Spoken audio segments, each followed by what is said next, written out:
also notice, like tonight, earlier this afternoon, we had a mini workshop taking place in our classroom. That's actually Noguchi-san, who's not in the room now, but every year we have a group of artists that come from Niigata, Japan, that's Galveston's sister city, and do a workshop at the Galveston Art League. It'll take place next week. Today they did a little mini workshop in there, so check out the lanterns. Last year we had a show in the gallery we were just in, but it'd be great for you to meet them. They're only here for like a week every year, and it's a great like exchange between cities. So to continue on with the artist talks, it's my pleasure to introduce Renata Lucia.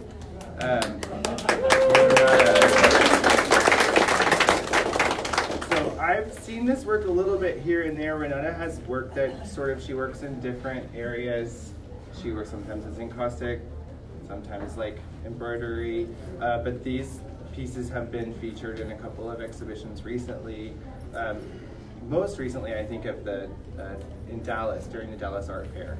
There was the special side fair that was happening. But she actually comes from a whole family of artists. And her background isn't the traditional, I went and did a BFA, I went and did an MFA. She actually was trained as a classical violist and performed during the 80s and 90s, and then came to making objects later. She actually did most of her visual arts education at the Glasgow School of Art, and is a part of a group of artists who are, Case Arbor is here, Terry Reeder's here, Donna Perkins. There's so many artists. There's this great special group, I think, that you formed to like give feedback on your work and create more. And I'm going to share it later on Galveston Art Center's Facebook, but Kay has a great interview with Renata that you can learn more in depth about her work. But maybe you could tell us tonight a little bit about this group of News versus Nature. Oh, sure. Yeah. Okay. Well, I'll keep it short and sweet. I just want to say how thrilled I am to be here and showing with such amazing artists with Kaneem and Lena and at the Galveston Art Center. And thank you so much, Dennis Nance, for everything you did.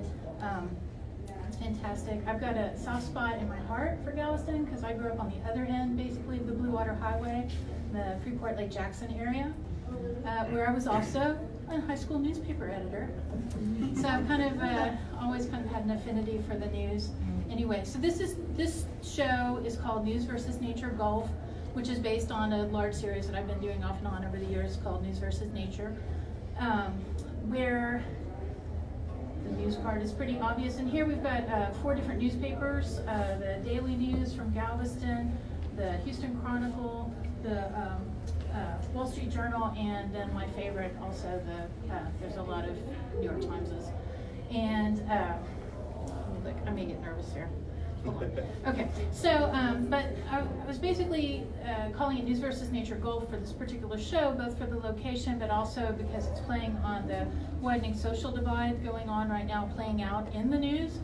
And the title itself, News versus Nature, was inspired by something that the author Sherman Alexie wrote called Tonto and the Lone Ranger, Fist Fight in Heaven. It was a series of short stories. But it made me start to think of like news and nature as these fictional characters kind of engaged in a battle royale. And when I first started, I thought of nature reigning supreme over the psychological toll of bad news. But in the run-up to the last presidential election and all the news that has happened since, I started to really question, like was news fake, or was it more likely a last bastion of truth? And was nature sublime, or did it perhaps represent this kind of de-evolving of human nature into more of our baser instincts? So it's changed a bit. The nature itself is predicated. I get a lot of questions on this series about how it's done. And I'll say that, so the nature shapes are these organic shapes that are built on crumpling. So they're paint on crumples that have been ironed and then augmented with drawing media. And this particular piece was sewn together as well, because I've got fiber arts in my family too, so to make something bigger, it was natural to sew the paper. But the nature shapes share this fractal geometry with things like mountain ranges. And so that's what gives it this kind of topographical illusion, like an aerial view like mountains, which creates kind of this visual push and pull with that kind of displaces a viewer, kind of shoots them away from it perhaps, but you can also read the news stories, and I've left things uncovered that I wanted to highlight. And in the News versus Nature series too, each one has a parenthetical title. Like this is Uncertainty, News versus Nature Uncertainty, so then each one of them played to that.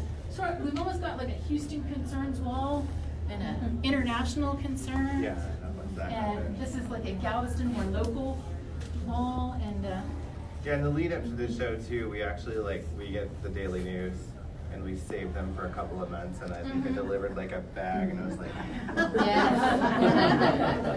would you want to include some in the show? So yes. That was really great if you did. And I actually went through lots and lots. When I worked at the show, I tried to work them all up together and get a good mix of all the different papers and things. So there were others that didn't make it, as part of the group. But I guess that's really it, if there's any questions. What was this wall? This wall, that is, that's in the corner there, that's one of my favorites, I have to say. The one that says the truth demands our attention, but it's actually News versus Nature upheld. And that, normally I don't use ads, but that particular one, that ad is from the New York Times. It's like an ad in their own paper.